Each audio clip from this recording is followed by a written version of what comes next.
This is the Bringing Business to Retail podcast with today's guest, Kathryn Moorhouse.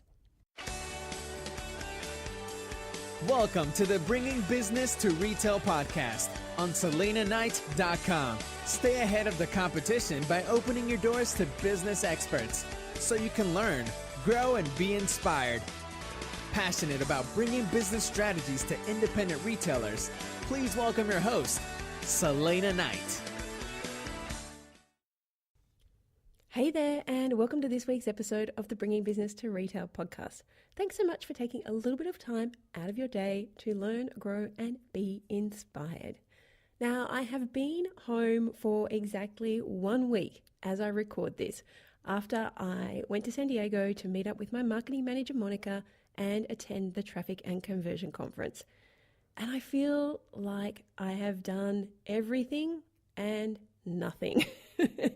As you know, whenever you go to a conference or a networking event, you often come back supercharged with enthusiasm. And I literally have a full notebook of notes for things I want to implement.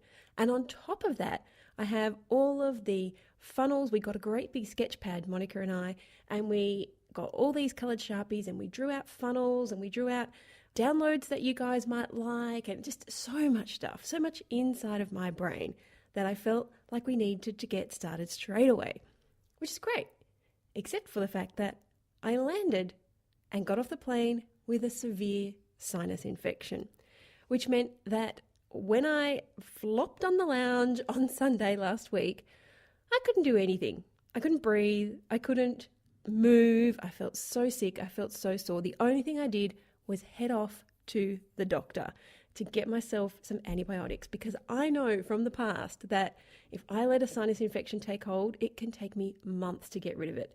So I went to the doctor, got my antibiotics, and pretty much sat on the lounge. And it takes a few days for those to kick in and for you to feel better. So Monday came and I did my calls with my clients and I really couldn't be bothered. And then Tuesday came and I was feeling a little bit better, but I had so much booked in. Like, you take 10 days out of your business and there's a lot to do when you come back. And so the rest of my week was fully booked out with recording podcasts and meetings and client calls and everything like that. And it felt like I really didn't get a chance to even breathe. Well, literally breathe, because I couldn't breathe with a sinus infection. So it is now Monday. And yes, I do record these just before they go live. I tend to record them the same week that they go out, if possible, because I like you to keep up to date with what's happening. And sometimes some amazing things can happen from week to week. Now, one of the amazing things that happened for us was our new website went live. Except amazing, not necessarily the word that I would use for it. It was a total disaster. Essentially, what happened is we'd been working on a new website, kind of a little bit half-heartedly, but been working on a new website for about the last 6 months. And then Google indexed it. Even though it was set on a no follow, or however did they do to make it not be indexed, Google indexed it. And we started getting complaints from people because not all of the data was on the development website, and people were trying to log into their courses on that site because that's where Google was sending them, and it was just a nightmare. So a couple of days before I flew out to San Diego, I gave my team the go-ahead to just cut it across, just cut the new website across, even though it wasn't perfect. I have a bit of a motto. Most of the time, done is better than perfect. And so a few things happened while I was away. We discovered there was no search function on the website.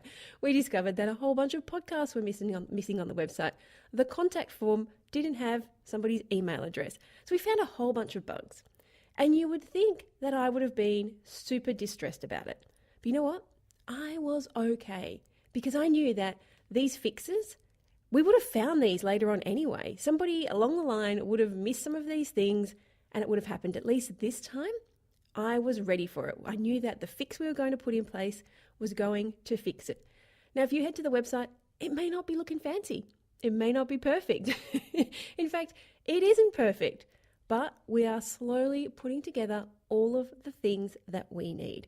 And sometimes you just have to put it out there, even if it's not perfect, even if it's not polished. It now means we're not maintaining 2 websites, which is what we were doing. So we're saving a lot of time copying and duplicating all the podcasts, all the TV episodes, everything across every single week. Now we just have one, and we are in the process of refining it.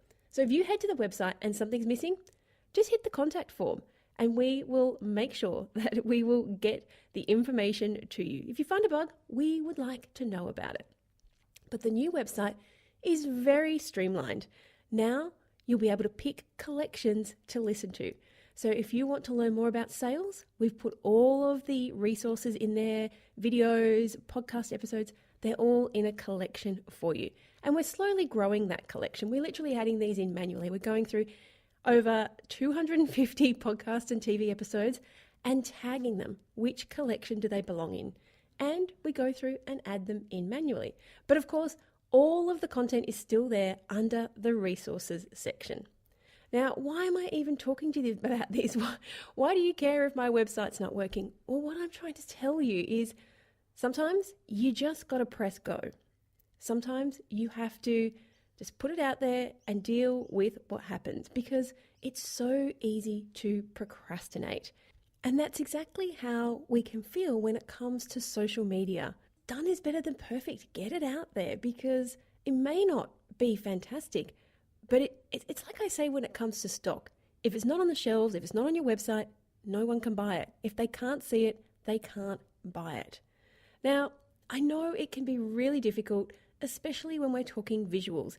And today's episode, we have the beautiful Kathryn Moorhouse talking all about Pinterest. I learned so much in this episode. In fact, I bookmarked it and asked my team, once they finish working on the website, to go back and listen to it so we can implement a whole bunch of these tips that Kathryn shares. Now, here's an insider's tip.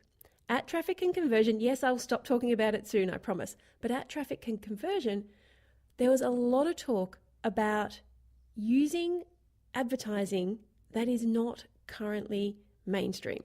So getting away from Facebook ads, Google ads, and even Instagram ads, and using things like YouTube and Pinterest to drive traffic to your store. Because at the moment, these markets are untapped. They haven't been flooded with people coming to sell their products. And both of those sites, both YouTube and Pinterest, are great visual mediums, which means they are perfect for retailers to advertise on. Today, we're focusing on Pinterest, and Kathryn is going to share with you so many ways that you can use Pinterest in order to sell your products. Now, this episode is brought to you by my ultimate guide to getting your product into stores. If you're a product creator, a product manufacturer, or a distributor, and you want more retailers to have your product on their shelves, then this comprehensive guide is all you need to get those first few stores. And if you're already in some retail stores, there's some tips and tricks in here that will help you land more.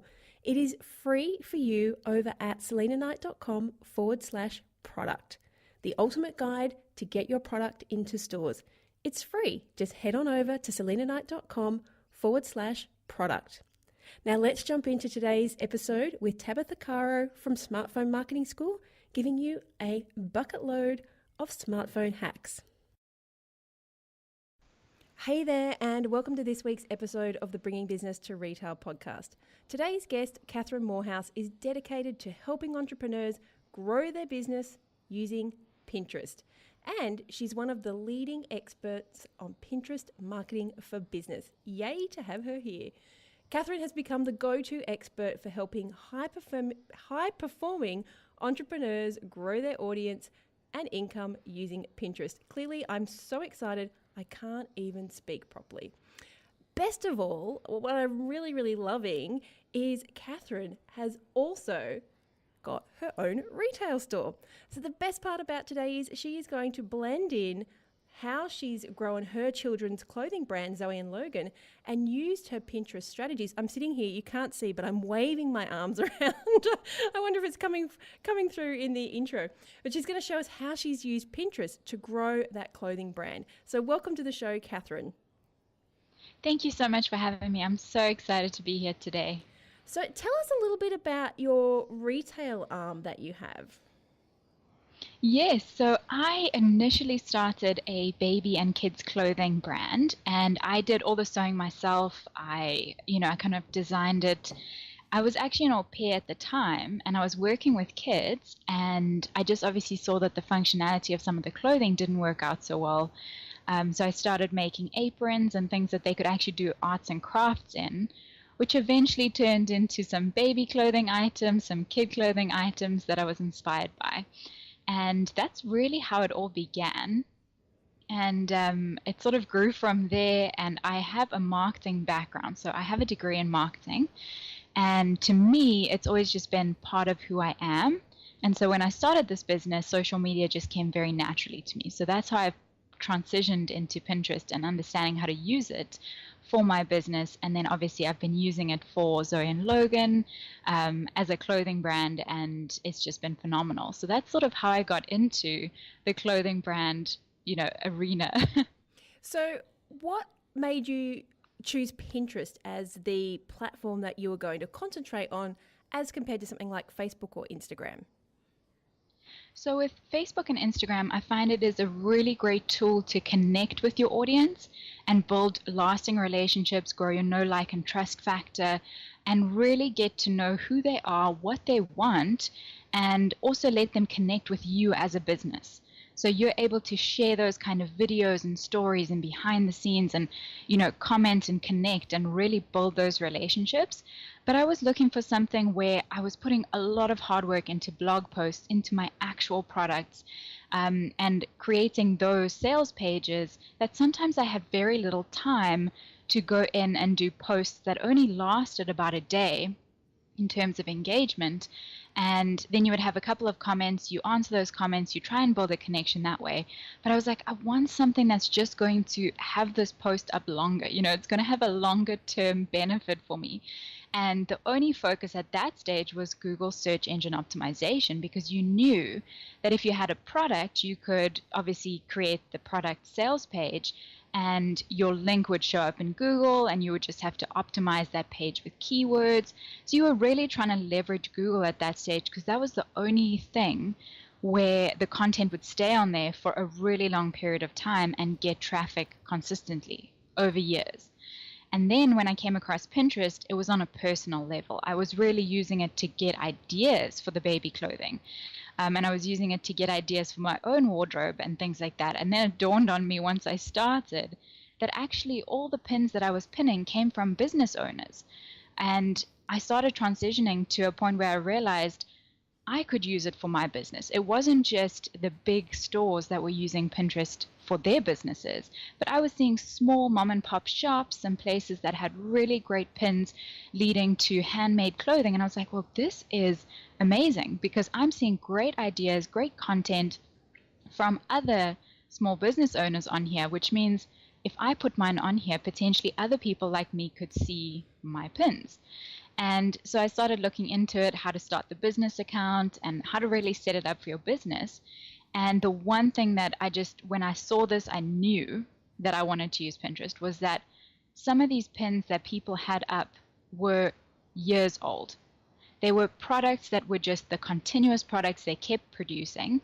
And it was 2 years old, 3 years old, and these pins were still getting traffic to their site. And I thought, this is absolutely amazing, because it doesn't happen on all the social media platforms like this. No, if you three get years traffic, is like 5 lifetimes. I know, exactly. I don't think I could even pull a Facebook post from 3 years ago that is still sending traffic to the site. So when I learned that, I was like, yes, I kind of want to do this because it just made all that hard work that I put into those pages, into the products and everything, more worth it. I just felt like it had that long-term marketing opportunity for me. And so when I started creating the pins for it, I started realizing that I put it up once, I would repin it consistently. So you would want to repin it to group or different places. And years later, I'm still getting traffic to my top referrer, so my top product on my site, still from Pinterest to this day. Even though I haven't repinned that for a while because I have discontinued that, I'm still getting traffic to my website through that pin. And it's phenomenal. Gotta love that. We all love free traffic, especially one that comes from something that you created ages ago. So you touched on there the business account. Can you tell us a little bit for people who maybe have a Pinterest account, maybe they post, maybe they pin things every now and then, or they go on to, let's be honest, we all go onto Pinterest for like 3 things.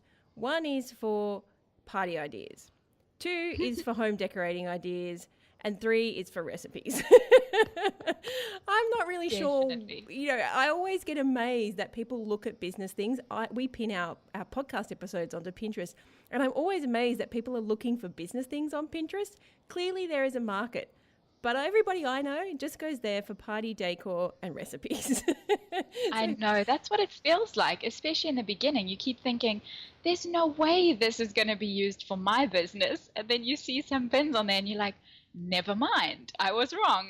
Yeah. I will click on it, and I have to admit, the algorithm feeds me these things because I'm always clicking on just simple little graphics that say, some sort of cheat sheet or whatever. I'm like, oh, I have to see what they use Pinterest for, and I'm always clicking on them. So the fact that there aren't a lot of people using it for business, let's put that in air quotes, kind of means it's an untapped market, doesn't it?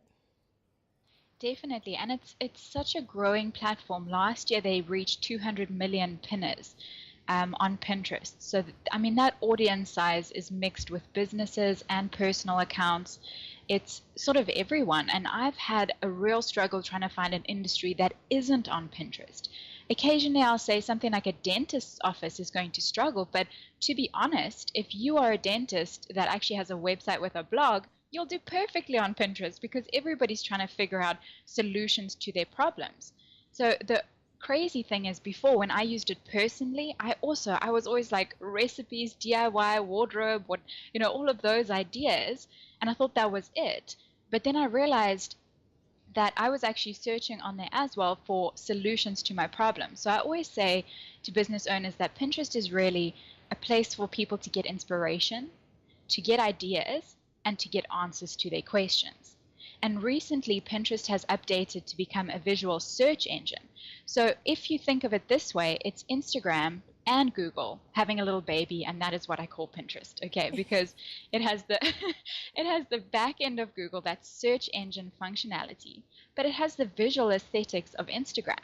So you're mixing the two in such a fantastic way that your audience can now actually search on Pinterest, and your pin will show up in that search result for any of their issues, any of their problems, any of their ideas that they're looking for, inspiration. So it's always good to have a combination of that for your website so that you kind of capture the audience in all those different places. For their pinspiration. Exactly. No, I just remembered I did actually ask you a question there, and I got a little bit sidetracked. But my question was, what is the difference between your average personal account and a business account? Yeah, so the personal account is wonderful for someone who's just wanting to use it for personal use, finding really just inspiration, ideas, and your own answers for your personal life. You can also use it for you to search ideas for your own business. But a business account is a whole separate account where you actually have access to analytics. That means anytime someone clicks through on a pin to your website, you're getting targeted analytics on that.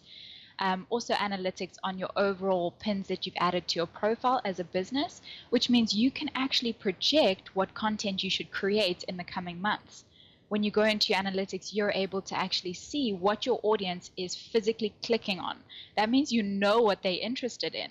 So there's no more guessing in that sense. You actually have those analytics for you to look at, saying, this is my top performing pin, this is my second top performing pin, and these are other pins that are doing really well from other people that I could now create content related to that because my audience loves it. So it's giving you ideas, and it's also giving you your own analytics, so you know what's working and what's not. Then you obviously get access to promoted pins, which is the Pinterest ad, and that in itself is amazing, and we'll chat about that. But being able to promote on Pinterest, that is only available on the business account. On the business account, you're also going to get access to things like showcases. So you can, on your profile, showcase some of your best boards.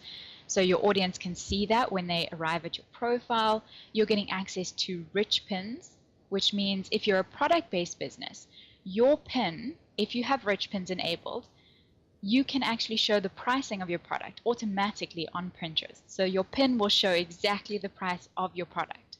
So if I have a baby clothing item like a beanie, for example, and I've created a pin and added it to Pinterest, Pinterest will automatically collect a whole bunch of data from your website, such as the price, the description, all of that, and it will attach it to this pin. So when someone actually clicks on this pin, not only do they see your amazing product, sorry, but they'll actually see the price. And when you put that product on sale on your website, it will automatically say it's on sale on your pin. You don't have to touch anything. Wow.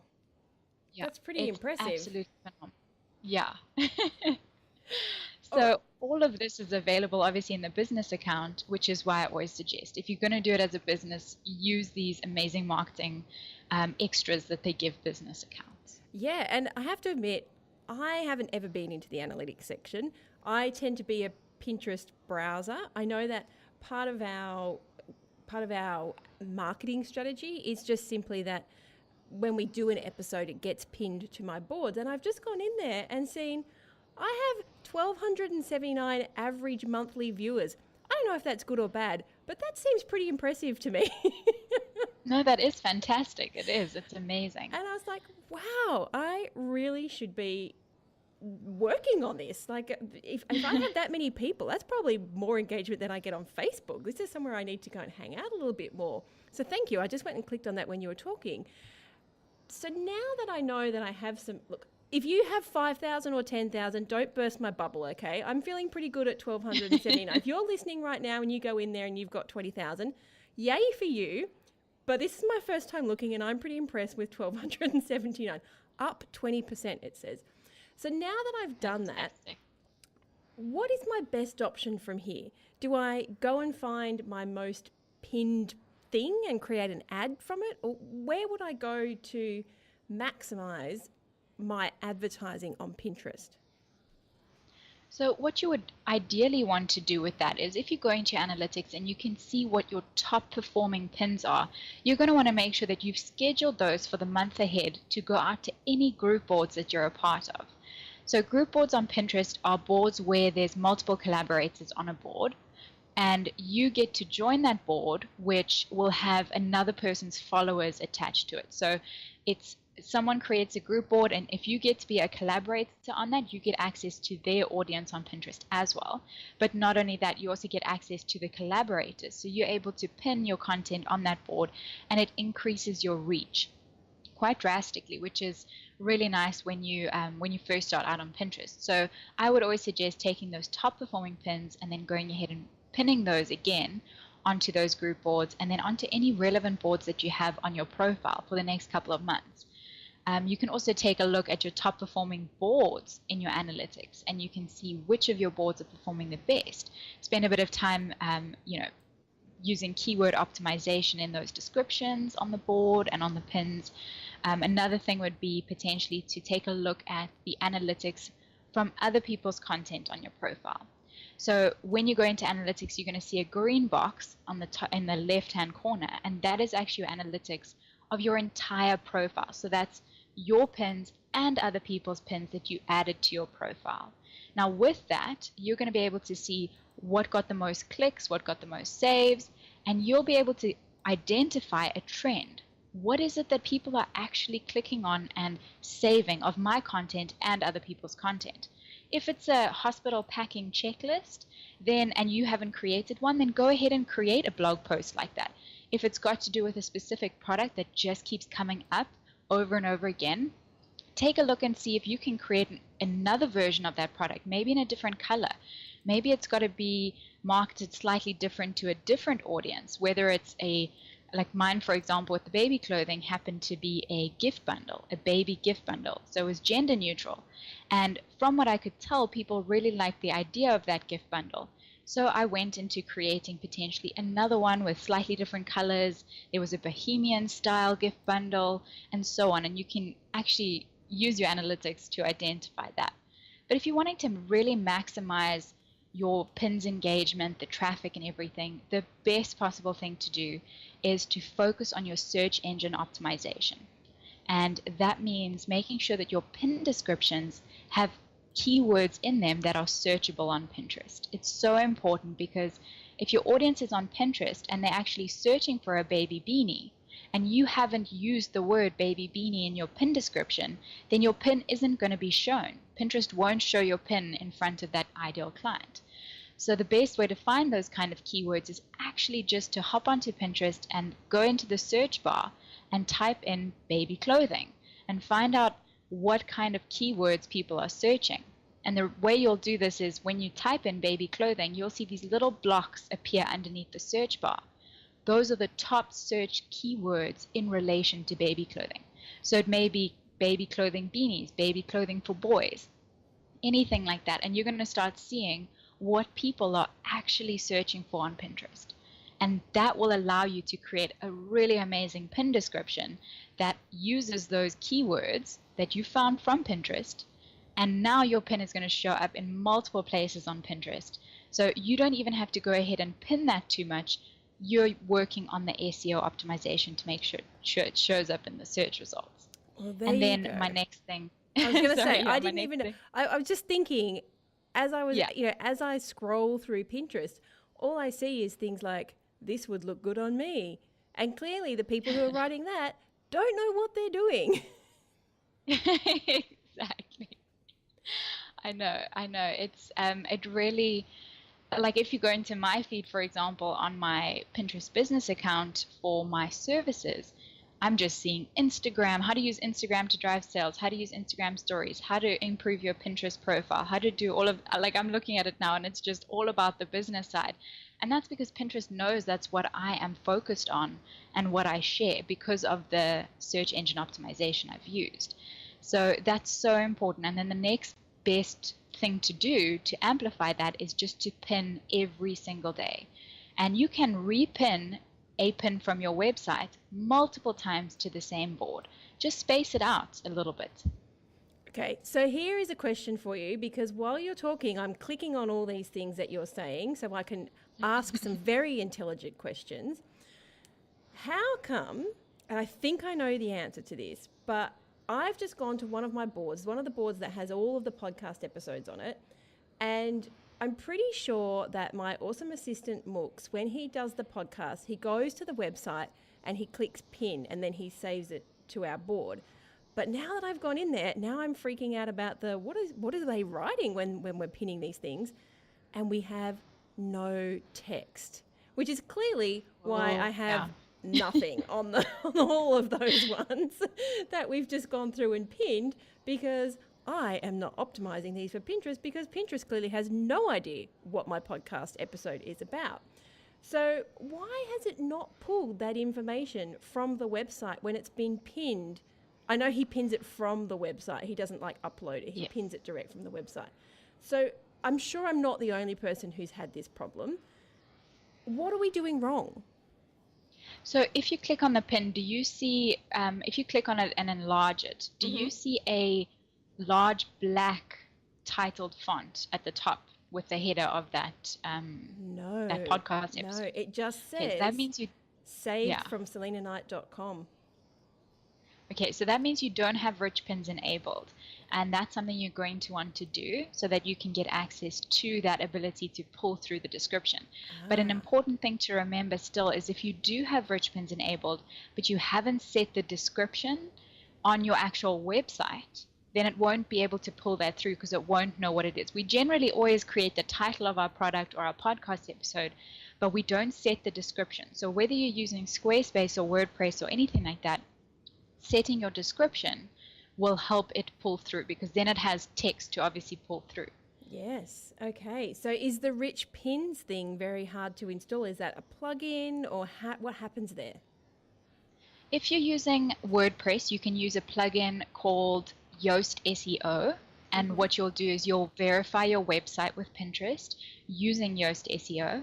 And then you just go to the rich pin verification and you can click verify. So I have a couple of steps for that in that free checklist at the end that I was going to chat to you about. Well, let's just quickly talk about that now then.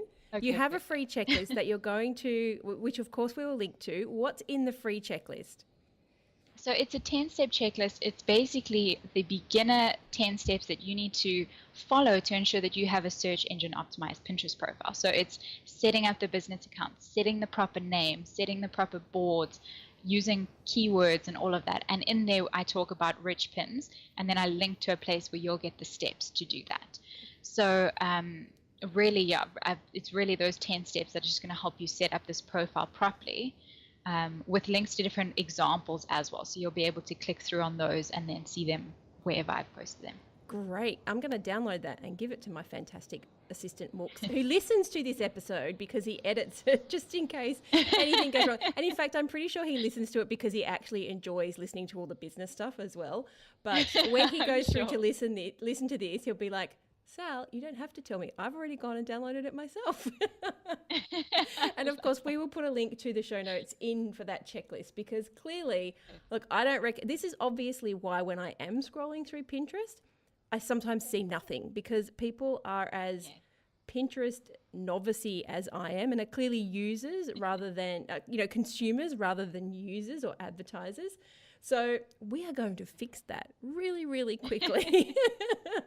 Definitely. And also another thing just to note quickly is that you can include hashtags now in your description on Pinterest. It never used to be something that we would suggest because it wasn't searchable, but now Pinterest at the end of last year enabled searchable hashtags, but we only add in 2 or 3. You don't want to overload the hashtags.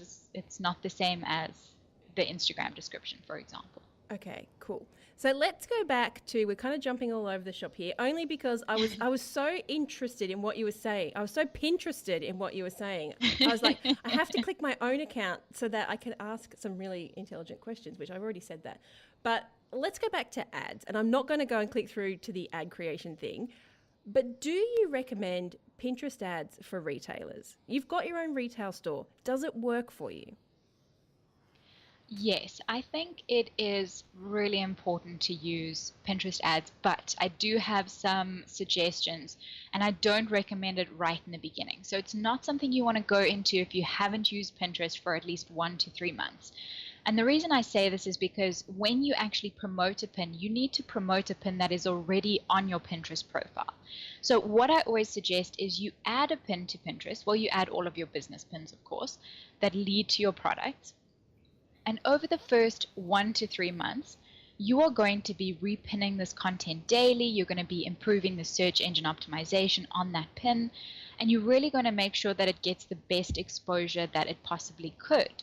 Now, at the end of 3 months, you will notice which of your pins are performing the best. If you want to promote something in particular, you want to ensure that you are actually getting organic click-throughs before you promote the pin.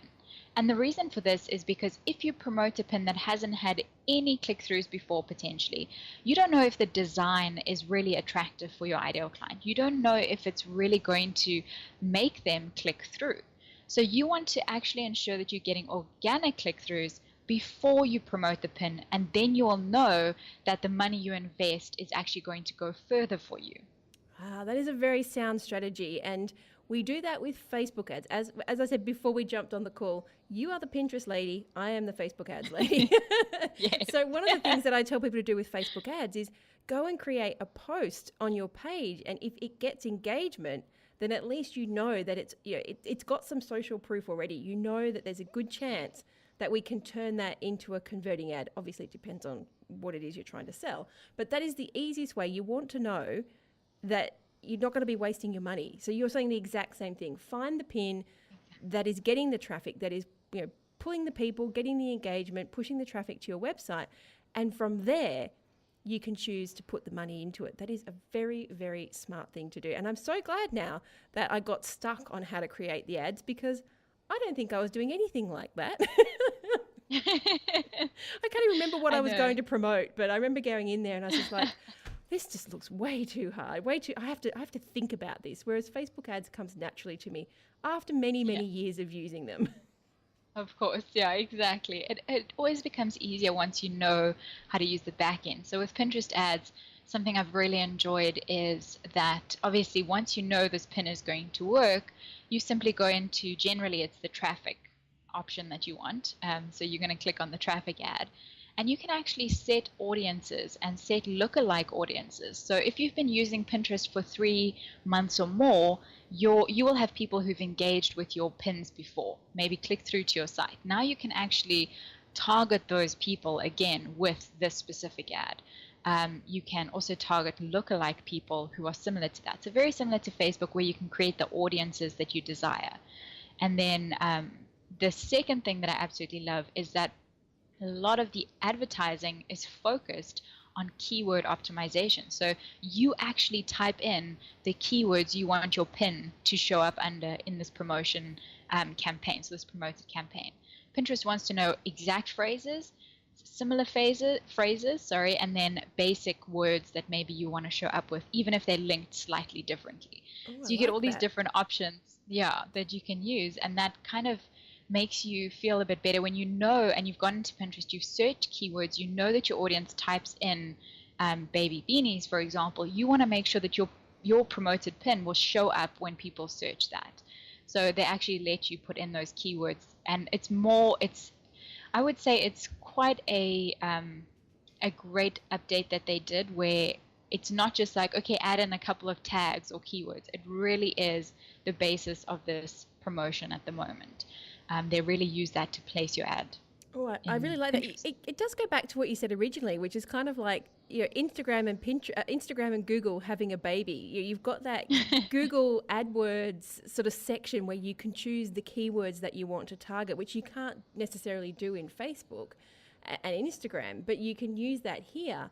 And if you were smart, I'm just taking my Facebook ads knowledge, but if you were smart, those keywords wouldn't, and correct me here because obviously I haven't done it, those keywords wouldn't necessarily have to be relative to what it is you are selling. So let's say, for example, your baby beanies, you might put pregnancy.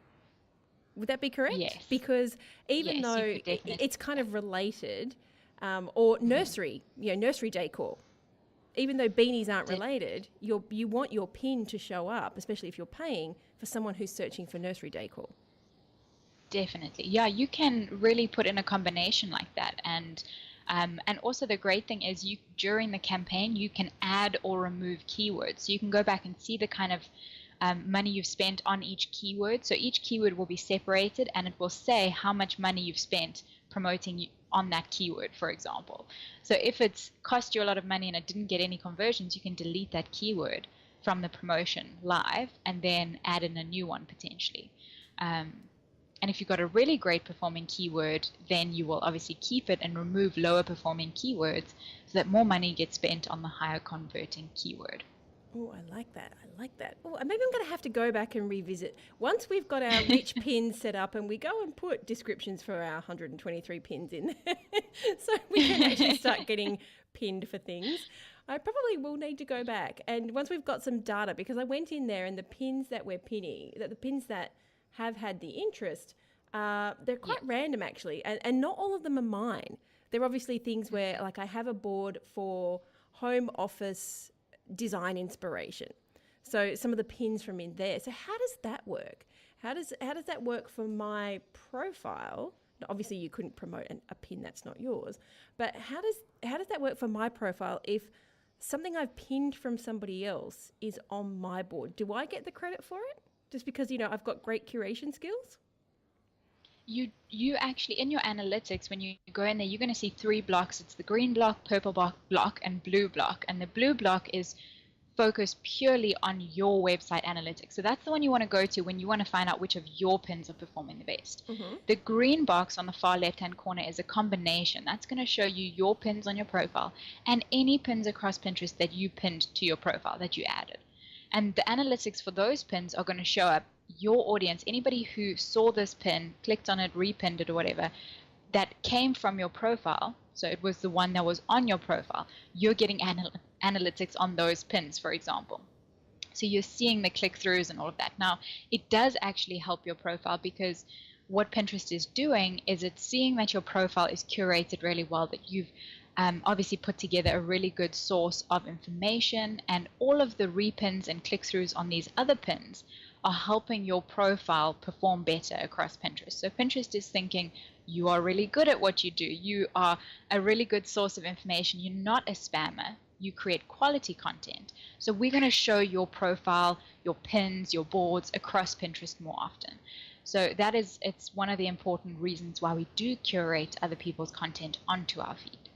Isn't it interesting? Because Instagram, and I just finished up a podcast earlier on with an Instagram sort of strategy person, and yes, it's funny how in Instagram there's a bit of a fine line between reposting other people's content. Some people are okay with it and some people are not okay with it. And yet Pinterest, the whole concept is kind of built on pinning really great stuff, even if it's not your own, so that you can boost your brand. Exactly. I know. Your goal is really to get your pin on other people's profiles and then also more click-throughs on it. So it's all about sharing. But it's interesting that you say that, because I've heard a lot of people say, like, I can't add other people's content to my profile, or other people have been adding it to their profile. I don't like that. And I was like, no, you love that. I'm telling you, you love it. If you don't like it, you are on the wrong platform. Yeah.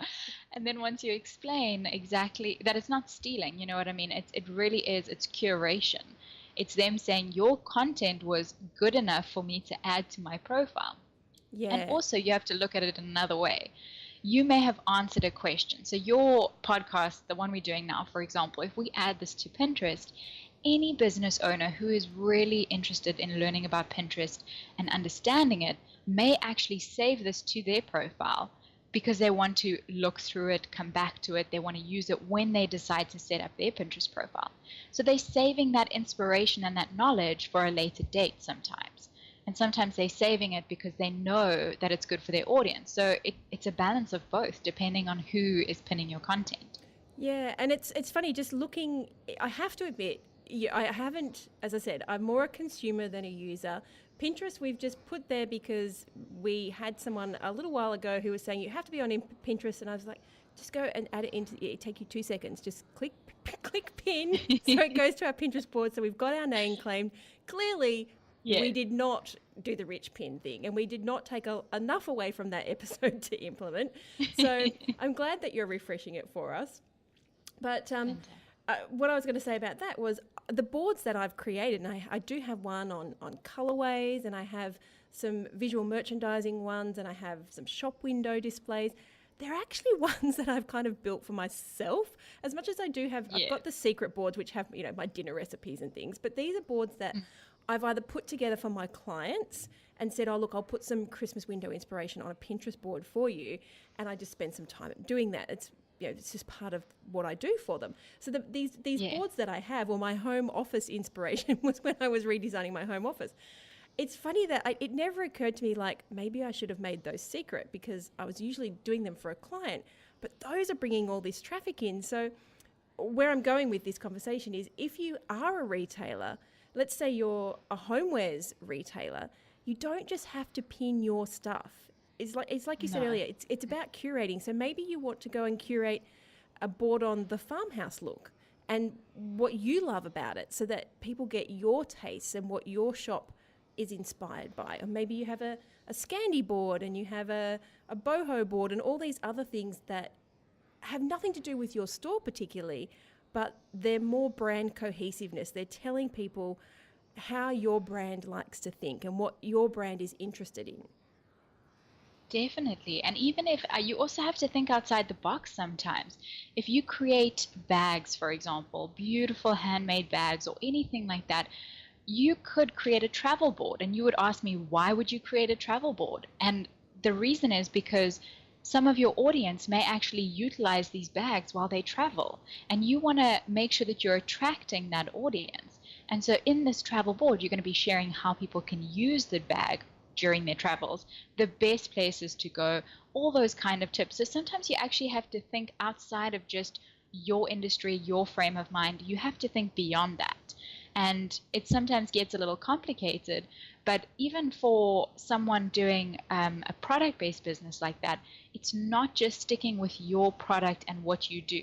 Even in the baby clothing industry, for example, I have boards like the nursery boards, the hospital bag checklist, pregnancy, mom fashion. So fashion that you would want to wear as a mom that's running around, with their kids at the playground or anything like that. So you've got all these different options where you could also share your content, but you also are using it to attract your ideal client. So sometimes you're adding in a board there that is like beyond just your industry or your actual product, but you can add your let's say, not your inspiration, but your ideas, like you say, that your perspective on it, what you like about it, to those boards. Do you know what I love about this whole you're talking, and I have to admit, it's the evening, it's your morning, it's my evening when we're recording this, and maybe that has something to do with where my mind is floating being the operative word here, because I was sitting here thinking, this is the kind of work, in air quotes, that you can do sitting in the bath. You can be curating boards in the bathtub. It's a great procrastination tool, isn't it? Where you feel like procrastinating, but you can actually do some work in the process. Definitely. It really is. It's something you can do anywhere, anytime. All right. So I've given you dozens examples of the mistakes that I am currently making on my Pinterest board. But tell me, what are the top mistakes that you see other people making? I see a lot of people pinning square images with very Instagram-like images, for example. So you're wanting to take what you do on Instagram and put it onto Pinterest. And it isn't completely wrong, but Pinterest is really about the long vertical graphics. So thinking 2:3 ratio sizing. I actually had that as a question to ask you. And I was thinking, no, I've made myself sound really inadequate. So I'm just going to scrap that question. So thank you for answering that. Not a problem. But no, it's just that when you think of the Pinterest feed, you're not trying to take up too much space in the feed, but you are really trying to stand out. And when you think of it, they are searching on their phone, and it's not like Instagram where you're scrolling and you see one image at a time taking up a full square. You're actually going to see 2 or 3 pins next to each other on a mobile phone potentially. So you're really trying to take up the long vertical space as opposed to just a small square that is going to be scrolled past very quickly. And one of the key things to this as well is if you're a product-based business, for example, and you're trying to come up with what kind of pin you're going to put on Pinterest for this product, really think about your audience and the fact that if they come to see it, they not only want to get inspiration from it, they want to see the lifestyle version, so how it's used in real life, not just the product picture from the website. So you really want to captivate them and get them to click through because they can see themselves using this product. So you can use the product image from your website, but I encourage you to create another one which is specific to the lifestyle version, and then also one that actually has text on the image, showing them what it is or moving them to actually click through. So for example, if you have a beautiful image for a podcast episode and it's meant to portray that we're discussing Pinterest, but there's no text on the image, no one's going to know what it's about. So you want to make sure that it says, the best way to use Pinterest for your business as a text overlay on the image. So that's sometimes the issues I see is when people have these beautiful images, but there's either no text on it, so I don't know what it's about, or they've just used the product image from the store and it doesn't really, I don't see how I can use it in my life as much. I'm getting to see a little bit of the product, but it's just not moving me to actually click through. So you're really wanting to see how you can design your pin in multiple ways, which is why I always say create a couple of templates. So do one that's lifestyle, one that's product focused, one that's showing them, think of if you're going into a store and you want to know about this handbag, what questions would you ask? Well, I want to see the inside. So show me a picture of the inside on Pinterest. Even if it's a long vertical graphic with multiple images in it, show me exactly what I would actually ask you. Like, I want to see the inside of the handbag. I want to see how big it is in comparison to a woman's body, for example. And then, so I want to see her wearing it. And then I want to see what is the zip made of, because that always frustrates me when the zips don't work, So think about your audience coming into a physical store, and now you're trying to answer those questions using your images and your text on Pinterest. I love that because it was my birthday just recently and I did buy a handbag And I had to search the bejesus looking for exactly what you just said, a picture of the person with a handbag, because I don't like handbags that, I like a small handbag, but it has to fit over my shoulder. I don't do a Yes. carry handbag. And so you couldn't quite tell if the handles were going to be long enough to go over your shoulder. So I remember just Googling, trying to find a blogger or somebody who had this bag over their shoulder. And eventually I did find one and I was like, yes, I will buy that. But I think sometimes we completely overthink this. You're saying this and I thought I'll just click over to the feed to look at what you're saying. And I am paying attention to our interview, don't worry. And I was looking at I'm looking at a screen and I can see the long vertical ones, which look great. And then there's a teeny tiny square one there with no text. And it says 12 lunchbox fillers, because clearly I've been searching for lunchbox foods because school just went back when we're recording this. But then to the left of it is a very pretty image that says strawberry, lime, cucumber, mint water. Like, hello. We all know how to make it. You don't even have to give me the recipe. It's strawberry, lime, and cucumber with mint in a water jar. But it's got the text on there.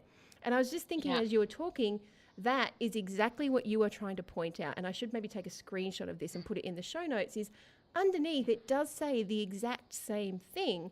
But if it didn't have the text on top, I would be thinking, so what is that a picture of? Is that like a party thing, or what are you trying to show me?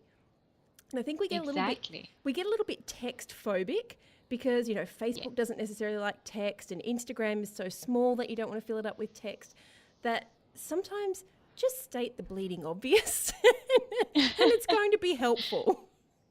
Exactly. I mean, I'm looking at a pin now at the moment that is a gorgeous picture of a bedroom, and then underneath it, so it's part of the image, they actually made a really long image here. They've actually separated each item in the bedroom with the name of the item, so you could go and purchase it. So they showed you the individual product image at the bottom, and then they showed you the actual room with everything in it. And I'm like, now I want to get it, because before I would have seen it and said, that's so lovely, but maybe I can save it for an idea. But now I can see I can actually get it. So let me save that or click through on that, because I know I'm going to get links to those products. So it's just simple things like that. Even with, you know, just your product images or anything like that. Like you say, how am I going to know what the actual image is about? I saw one with an Eiffel Tower and someone, like a couple and champagne glasses and wearing a watch. Now my question was, is it about travel? Are you trying to sell the watch? Does it have to do with the champagne? What was the actual image about? Like, what are you linking me to? Am I going to a travel blog, or am I going to a watch store? You know, and it's trying to make that as clear as possible for your audience. Yeah, let's just, I feel like Pinterest is where you dumb it down, because not because people are dumb, but because you are scrolling so fast that if you don't have that text, you are going to be losing people. You're losing the traffic, and that's what you're on here to get. You want the traffic, you want the sales. Pinterest is a great procrastination tool, but if you're going to put the effort in, let's try and make some money out of it. Definitely. Exactly. That's what you really want to do. Okay, so wrong shape and not having the text, you know, not making this super obvious is your first mistake. What's your next mistake that you see people make? Would be not repinning the image again. So they've added these pins to their profile. Now, outside of what we spoke about before in terms of description and rich pins and things like that, if you've got your SEO all set up, but you haven't repinned this image again, or you haven't been sharing any content, that's one of the worst things you can do. You've added this pin to Pinterest and you've left it. And the SEO will help you, so it will get you a bit of traffic. But if your Pinterest profile is new, you really have to be pinning your content daily. So you want to make sure that you are actually pinning and repinning these pins over time. Now, it's not so that it shows up again in the feed, but you're trying to keep this pin active and increase the repin count on it, but you're also trying to increase the audience on it. So you're repinning it to a board because there's certain followers on a specific board. You're repinning it to a group board because there's a new audience in that board. And you may be pinning it to your profile again because you've got followers, or because people are searching for the kind of content you share. So Pinterest is saying, okay, let me show it. So you've got all these different reasons why you should be pinning and repinning. And if you just leave the pin there and expect it to get 1,000 clicks, it's not going to happen. You have to be on Pinterest for a while for that to happen. You mean my 1,279 people won't click through 1,000 times? I feel like I've just been, slapped across the face with a wet fish. You thought you were doing okay with Pinterest. You had some boards there. It looked like you were getting some traffic. And now I'm just like, oh, but you know what? Sometimes done is better than perfect. I still, yes. If I wasn't there and I wasn't pinning, I wouldn't have my 1,279 people. So I'm okay Definitely. with it. It's just one more thing that we will have to add in to our marketing strategy to make sure that we're getting the most use out of it. And I truly do believe, which is why you are here today on the show, that Pinterest is an untapped audience and an untapped market for retailers. Because to me, it's the place you go to hang out when you're searching for homewares, when you're exactly what we said before, homewares for design, for kids' clothing, for makeup tutorials, all these kinds of things that people want to buy. They're going to be looking on Pinterest. Definitely. Exactly. And they're looking for inspiration and ideas. So when they're looking to increase their wardrobe, or they've got a new baby coming along, or anything like that, especially for product-based businesses and retailers, you're shooting yourself in the foot if you aren't using it, because people are using it to get ideas. And I can't remember the statistic, but I think it was somewhere between 60 and 80%. And I can't remember which statistic it was, but that's a percentage of people who are actually looking on Pinterest for ideas, and then they take action to purchase it. So before they actually purchase a product, they go and take a look on Pinterest to see what is out there, and then they purchase a product based on that. So you really have such a huge audience that are searching for ideas, making sure that they're making the right choice by looking at ideas on Pinterest for that product, and then they purchase. So you want to capture them on Pinterest already so that they purchase from you. We certainly do. Now, let's just recap quickly. What is in your free course that we're going to put in the show notes? That free checklist. The free checklist, yes, the 10 steps. Yes, so it's going to be the 10 steps. Again, it's going from setting up your business account, setting up a keyword-rich name, the boards, the keywords that you need to set up, rich pins, all of those kind of things, just so that you finally have a Pinterest profile to start off with that has the basics in there, and that if you follow those steps and you follow those links that I've spoken about, then you will be able to say, okay, I have a really great profile at the moment, a base profile where I know if I add content in here and I repin it, I have checked off all the things that I need at the moment to get started. And for those who are listening and would like to know where they could find out more about you, where is that checklist going to be? We will put the link in the show notes, but where can they find more out about your Pinterest trainings and Pinterest strategies? So they'll find it on my website, which is kathrynmoorhouse.com, and the checklist is kathrynmoorhouse.com/10 steps with the number 10. Fantastic. Okay, getting to the last lot of questions. Which is your favorite store? Tell me the name of your favorite store and what do you love about it? Would it be a clothing store or a food store? It is up to you. Just what is the store that every time you go there, your heart sings? Okay, so I have a store here in South Africa that is called Hey Gorgeous, and it's where you get skincare products, and it is my absolute favorite. Just the way they've designed the entire store. I purchased their products initially online when I was looking for natural skincare products, but their entire design and everything just appeals to me, and their products they have natural essential oils and everything in for the flavoring and all that stuff, but it's like white and it's beautiful colors, and they really attract you in the scents that they provide. So it's a lot of natural scents, but it's my absolute favorite. When I go in there, they also have testers, which I really like, so you can actually smell the product before you purchase it, so you're not getting something that you're not going to like. But they also create displays in there that I find really intriguing. Like, they match products together so you don't have to worry. And then the other thing I really love is their staff is really educated on the product. So they know based on your skin type, if you say this is the problem I have, then they tell you what the solution is and what you should and shouldn't use it in conjunction with other products. So they really give you the full-on customer experience. Yes, exactly. And they've just recently opened a spa in one of them so that they can actually use their products for facials. So you feel good about that. Oh, that's fantastic. Well, thank you so much for sharing all of this information. I'm sure we could have talked for a lot longer, but now I have to go and download the 10 steps and to update my Pinterest boards and be a little bit more strategic when I'm curating boards, when I'm procrastinating on Pinterest. So now I have a much better idea of what I should be doing, and I can put that in action over the next few weeks. And I will definitely be downloading your 10 steps checklist over at kathrynmoorhouse.com/10 steps.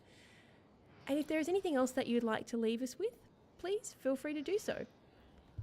Thanks so much. I've really enjoyed chatting to you and to your audience. I also just wanted to say that if anybody does have any questions, I'm always open to answer them. I love to do Facebook Lives and things like that to really answer those questions. So feel free to get in contact with me if you have something particular you would like to know. Because I know when setting up the profile, sometimes you'll get stuck on a certain area and you're like, I wish I knew about this. And sometimes when you search for it, it's not always easy to find. So please feel free to ask. Great. And we'll pop a link to your Facebook page in there as well, because it sounds like you might have some very interesting Facebook Lives for people to watch. Yes. I love doing those trainings. It's one of my favorites.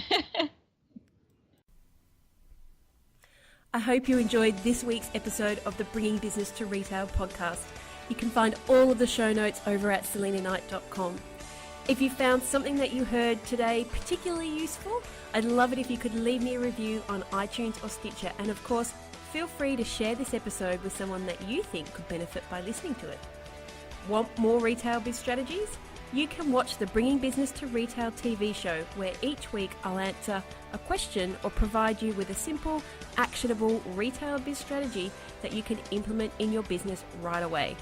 If you have a question or a guest, I'd love to hear from you. Drop my team an email at podcast@selenaknight.com, and I'll see you on the next episode. Have a great week.